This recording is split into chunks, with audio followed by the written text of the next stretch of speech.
Скапијам, така било да е ефтино. Ефтенеста. Ефтене, не малко, него ефтене да ти кажа право. Много, нема šta ти кажувам. Дали е по-скъп от предходните пазари? Па, тоа е сега моментално ефтене. Ефтене. Ефтене, нема šta ти кажам. Па е, оđи. Оđи, со ниски пензии, со ниски такова. Само со очите гледаме. Въобще не е скъп пазар. Ако вземем в обзир дека нищо не се работи, тежко е да се работи земеделие, да се чува стока, а дойдеш на пазар искаш трябва да ядеш. Нема. Мораш да си произведеш, па да ручаш ефтино и сладко. Пазарът не е скъп въобще. Нека поведе всеки nek се произведе, когато му биде ефтино. Проблема е, що платите са ниски, нема пари. Иначе цените са тия. Така е. Добро, фала много. Много по-скъпа, 30-40% по-скъпа от какво беше предходните пазари.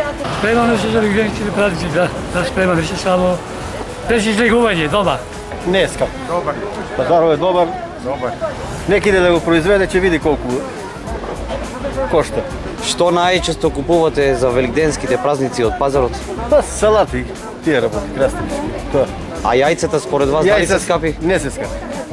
Оде пшеницата беше 14 дни, на сега 18. Царевицата исто беше 14, сега е 16. Спрема това не е скъпо. Добро, Па ако е скъпо, нека си всеки чува да си има за него и няма да му биде скъпо. Пазарът, особено земеделието, не е скъпо. Оти никой не го работи. А и тия ще го работим, че трябва да го зарежем. Е тогава, че усетат дали е скъпо или ефтино. Оти, маркетите се напълни пари. Нажна. Бе, конкурирам класа. И що съм работил, кога няма на кога го дам. Най-понижено. Значи, а ще се вика, всеко домачинство трябва дневно бар еднаш да сготви компир. Куйни не работят, ресторанти не работят, компир остана. Нити субвенциите пуштия, нито кога да вземе.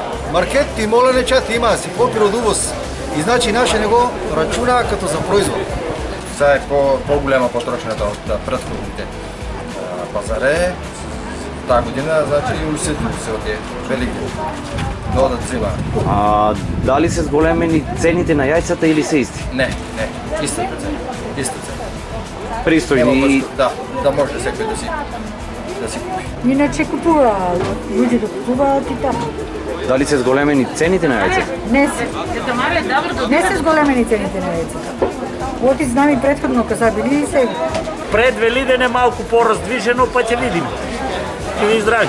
Пазарот дали е скъп, дали се променят и цените за Има малко, ама в споредба с друзите цени, мисля оти не е.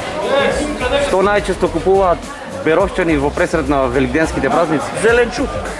Зеленчук са, краставица, патлиджанка, зелка, това. За разлика от предходните години, кога беше и Великден, дали сега е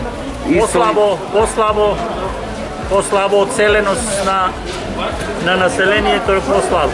Аз мислам дека цените са исти секојаш, не променуваат ништо. Бидејќи е празник, задоволно, ладно, се работи. Дали е по-добар овој пазар од предходниот? Па има малку разлика, има повеќе раздвиженост, купување. Добро. Кој има потреба купува, кој има фолиичка сади.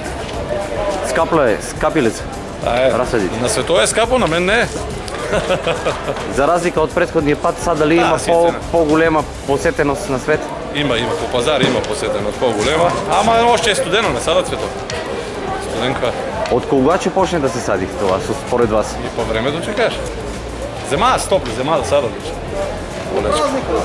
По празнику, са и празници па да.